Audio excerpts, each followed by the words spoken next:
इधर आप शांति से सुनते रहो। मैं थोड़ा सा हो जाऊँ पीछा ना, सदगुरु ताराचंद जी महाराज कहते हैं थोड़ा सा पीछा ना होना पड़ेगा जी मैंने। अतीत करने का मार्ग है नहीं बुद्धि विचार, बुद्धि छोड़ करने का है जब पावर कुछ साफ। अब बुद्धि छोड़ करके जो हम करनी करें जब उस सार में जा सकते हैं। हम तो बुद्धि का वो लगाते रहते हैं, अब भाई हमारी बुद्धि वो कर दिया, इतना काम कर दिया उसने, इतना ये कर दिया उसने, ये कमा लिया उसने, ये कर लिया। नहीं, हमने बुद्धि को छोड़ना है, उस परमात्मा की भक्ति करनी है और हमने अपनी तरफ देखना है, अपनी तरफ देखना। हमने दूसरा क्या करना है कर रहा है उसकी तरफ अगर हम देखेंगे तो हम खुद भी खाली रह जाएंगे। हम क्या कर रहे हैं हमने ये देखना है। हमारा कर्म बढ़िया है, जो हम कर रहे हैं वो बढ़िया कर रहे हैं, जो हम कर रहे हैं अच्छा कर रहे हैं या न्याय कर रहे हैं। अगर अच्छा कर रहे हैं तो बहुत बढ़िया है, अगर कोई घटिया कर्म कर रहे हैं तो उसको छोड़ देना चाहिए। संत महात्मा हमारे को ये शिक्षा देते हैं, वो आकर के संसार के अंदर भाई शब्द गा रहा है, उन्होंने शब्द गाए हैं, भैंजों ने कई शब्द गाए हैं। ये संसार तो यहाँ पे जो है ना, ये तो बिघन की घाटी है, इसके अंदर से तो कौन निकलेगा, कोई बिरला सुर। ये संसार बिघन की घाटी निकसद बिरला सुर। अगर हम संसार की तरफ भागे रहेंगे, संसार को देखते रहेंगे, हमने अपना आप को देखना है सबसे पहले। ये संसार तो हमारे को जीने नहीं देता। क्यों नहीं जीने देता? आप कितना बढ़िया काम कर लो, आप बुजुर्ग हो सारी उम्र आपने कमाया है और थोड़ा सा अब समय हमारा बैठने का आया है तो उसमें भी हमारे को कई व्याधाएं पड़ जाती हैं। उसमें भी यूँ सोचते हैं अब पता नहीं, सारी उम्र आपने खूब कमाया अपने बच्चों के लिए, लेकिन बच्चों ने इतनी भी नहीं सोची हमारे लिए। अगले भाई हमने इन्होंने जो हमारे को पाला है, पनोसा है, जो इन्होंने हमारे लिए शिक्षा दी है, तो कम से कम अब तो हम इनको बैठा कर खवा दें। बच्चे नहीं सोचते ये बात।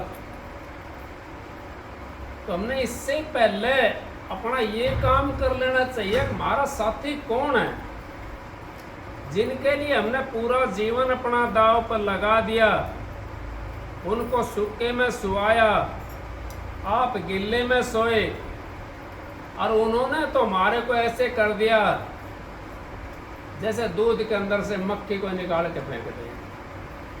क्योंकि वो फिर हमारे को शिक्षा बताना शुरू कर देते हैं। उसमें रहते हुए हम अगर अपना काम करते हैं तो हमारा बहुत बढ़िया जीवन सुधर जाएगा। क्योंकि मालिक का सहारा हम न बनाना, हमारा सहारा मालिक है। बेटे पोते ही जमाई ये हमारा सहारा नहीं है, सहारा तो परमात्मा है। बीमार हो जाए क्या बेटे पोते ठीक कर देंगे? नहीं कर सकते। परमात्मा ठीक कर सकता है। डॉक्टर के पास जाएंगे, बेटे पोते तो हमारा इतना है, अगर हमारे को लेकर के चले जाएंगे ठीक नहीं कर सकते। वो किसी का अच्छा संस्कार है वो भी लेकर चले जाएंगे, नहीं तो संस्कार अच्छा नहीं है तो बेटे पोते भी हमारे को नहीं लेकर जाते। हम तो खाट में पड़े पड़े हाय हाय करते हैं। फिर हम किसके लिए कर रहे हैं? बुजुर्ग हो गए, 60 साल से ऊपर उम्र हो गई हमारी, फिर भी हम यूँ सोच रहे हैं बच्चों के लिए पता ना क्या कर दे, बच्चों के लिए क्या कर दे, जबकि बच्चे हमारा सोचते नहीं है बिल्कुल भी। क्योंकि उनके अंदर वो चीज नहीं है सोचने वाली। वो यूं सोचते हैं कि हम तो सदा जवान रहेंगे, सदा हमारे पास जो हमने धन जो कमाया है, ये बुजुर्गों ने की मौज थी जो उन्होंने छोड़ दिया, और वो पहले बेच के खा जाए जमीन जायदाद को। फिर क्या करते आप लोग, फिर क्या करते? अब वो पहले बेच के खा जाते बुजुर्ग। हमारे बुजुर्गों को बहुत हमारे ऊपर एहसान है, उन्होंने अपना पेट के पत्ती बांध करके और हमारे लिए सारी चीज़ उन्होंने हाजिर करी, और हाजिर करके हमारे को वो दे दी वो चीज़ उन्होंने। उसको अगर हम संभालें, उसको भी संभालें, अपने बुजुर्गों को भी संभालें, तो हमारा काम बन जाएगा। महाराज जी कहते हैं घर का देव मरे प्यासा, बाहर करे जलधारा, ऐसा पुत्र नरक का बासी मार उठत प्यारा। घर के हमारे माँ बाप, भाई बहन, अगड़ पड़ोसी वो पानी के लिए तरसते हैं, और बाहर हम जा करके हम जल धारा करते हैं। तो संत महात्मा ने कह दिया ऐसा पुत्र तो नरक का बासी है, वो स्वर्ग में नहीं जा सकता। स्वर्ग में वो ही जाएगा जो अपने माँ बाप की सेवा करता होगा। जो माँ बाप की सेवा करता है उसको भक्ति भी कम करनी पड़ती है। पिताजी तो हमारे छोटे से गुजर गए थे, हम काका कहते थे अपने पिताजी को, क्योंकि पहले काका का ही जमाना था। अब तो पिता का और मम्मी बाबूजी डैडी का जमाना रहे। ओहो मम्मी डैडी पहले काका ताऊ चाचा मम्मी यही डैडी कहते। होगी। तो माँ की सेवा करी, उसके कारण मैं आपके बीच में बैठ गया। तो आप लोग ये समझो, अब हमने भी अपने सेवा का काम हमने करना है। कोई अगर हमारे को दुख देता सेवा करते हुए भी, तो ये सोचा करो मेरा कोई पिछला कर्म है जो मेरे आगे आ गया, और इसको मैं हंस कर भोगने की कोशिश करूं। आके फिर जन्म नहीं लेना पड़ेगा हमने, और उस दुख से अगर हम भाजेंगे। कोई बहुत से बुजुर्ग हैं वो घर छोड़ कर चले जाते हैं बाहर, नहीं घर नहीं छोड़ना चाहिए, वो दुख तो फिर भी भोगना पड़ेगा। उस दुख को अपना साथी बनाना सीखो। वो जो दुख है अगर वो साथी बना लिया ना हमने, तो हमारा काम करेगा सही। सुख कितने देर के लिए आता है? सुख तो 10 मिनट के लिए, 5 मिनट के लिए।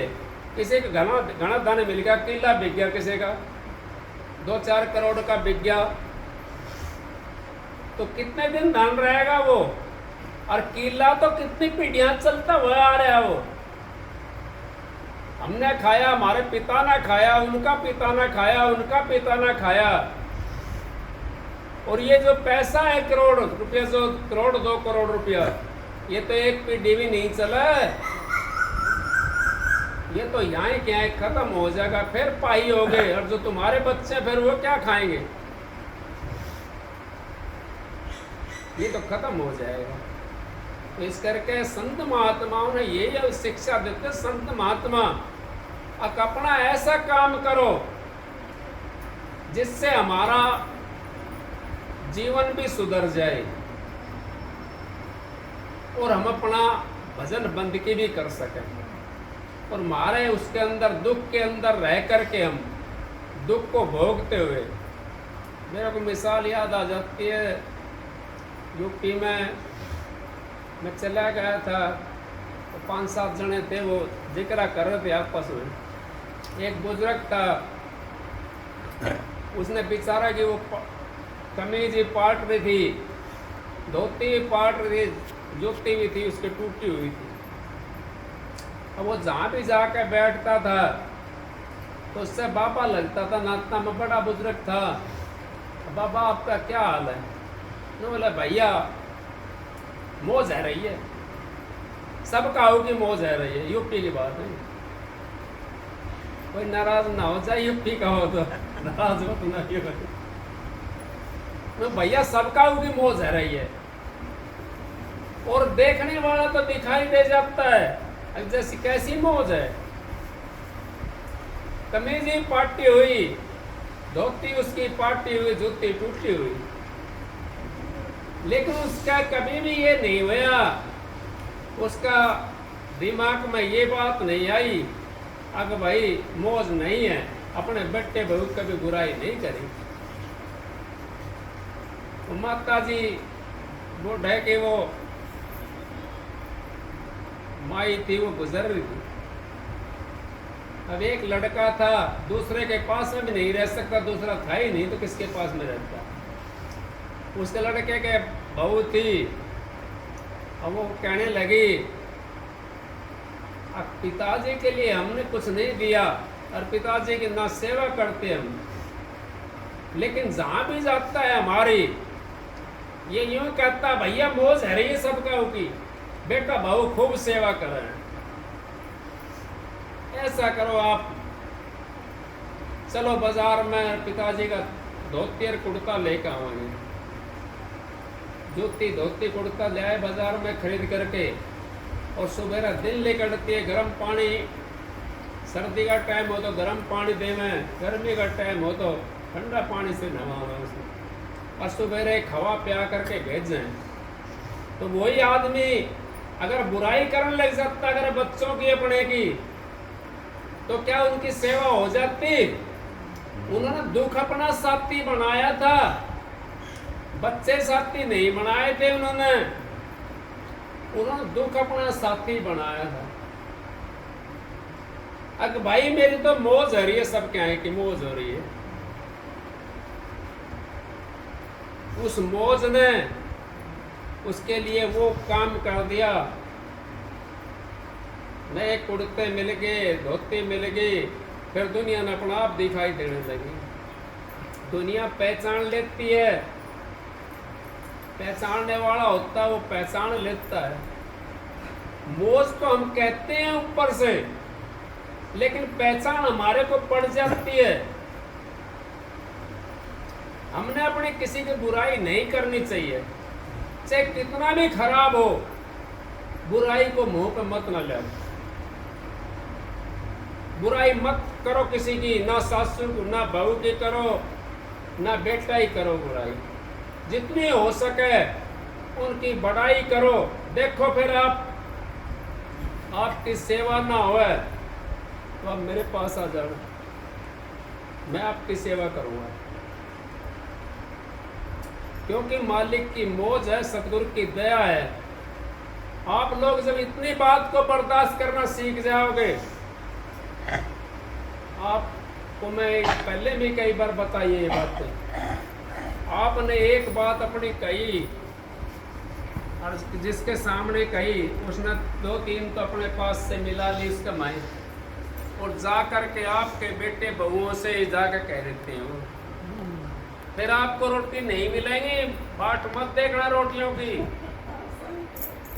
रोटी तो आपको तभी मिलेंगी तब आप अपने अंदर में दबा कर रखोगे। कोई भगवान होता है वो क्या पैसे खिलाता है? नहीं खिलाता। एक भाई था, वो अपनी घरवाली से कहने लगा, टोटा आ रहा था उसके पास में, मैं बोला भाई 2 रोटी बना दे, 4 रोटी बना दे मेरी। तो घरवाली बेचारी बोली भाई कोई बात ना, बैठो आप, मैं 5 मिनट में ले आई बना करके। 4 रोटी मोटी मोटी टोई और उसके अंदर थैले के अंदर गाल के दे 30 को।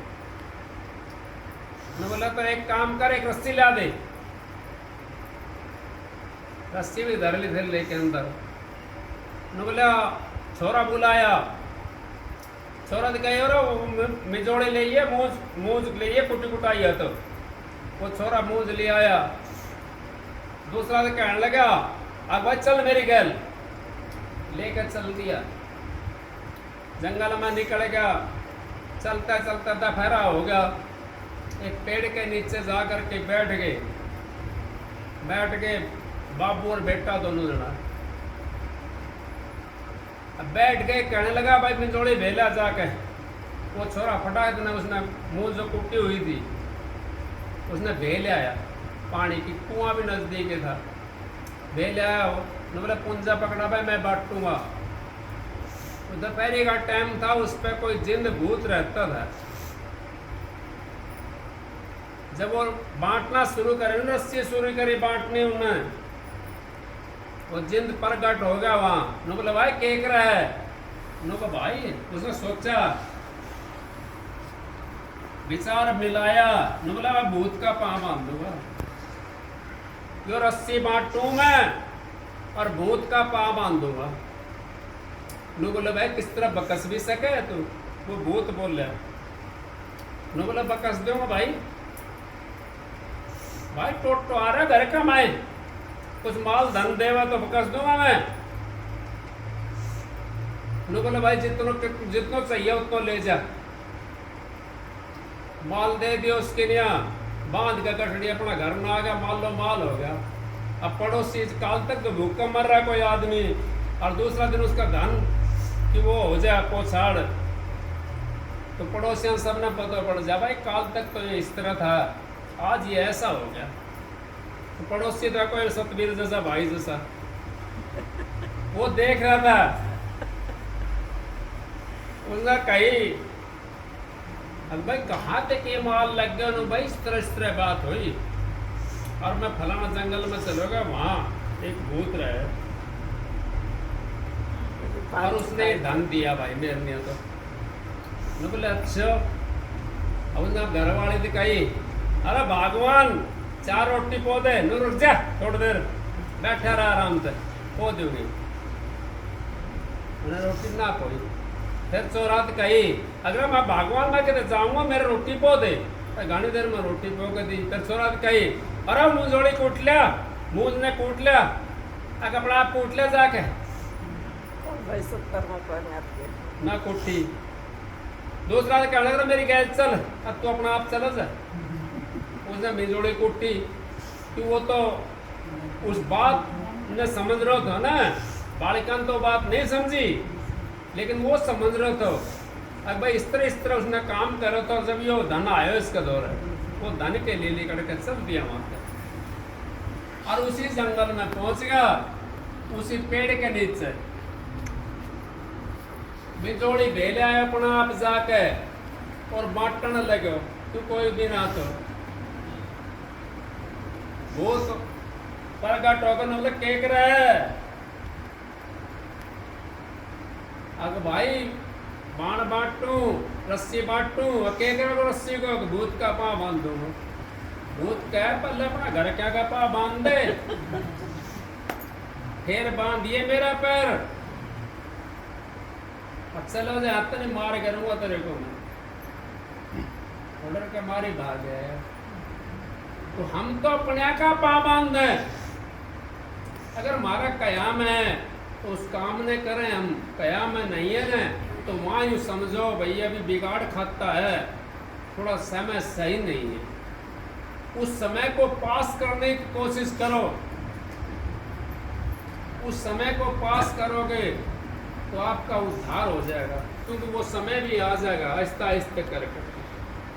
हमारा बालक सारा कयाम है तो वहां तो टोटा तो आ ही नहीं सकता, टोटा तो वहां होगा जहां बालक तो एक साइड में जा रहे हैं, घरवाली एक साइड में जा रही है, आप एक साइड में चल रहे हैं, वहां टोटा आना शुरू हो सकता है। तो इस करके आप लोग अपना काम करो, अपने उसको परिवार को सूत्र में करने की कोशिश करो जहां तक हो सके, और ना हो तो दिखाई दे तो मालिक पे विनती करा करो, अपना आपा को बचा कर रखो। अब कोई बात नहीं भाई, नहीं मानता तो कोई बात नहीं है, अपने आपा को बचा कर रखो। हमारा साथी तो परमात्मा है, वो राधा स्वामी दयाल हमारा साथी है। यहाँ संसार के अंदर कोई भी साथी नहीं है, ना कोई किसी के साथ आया और ना कोई किसी के साथ जाएगा।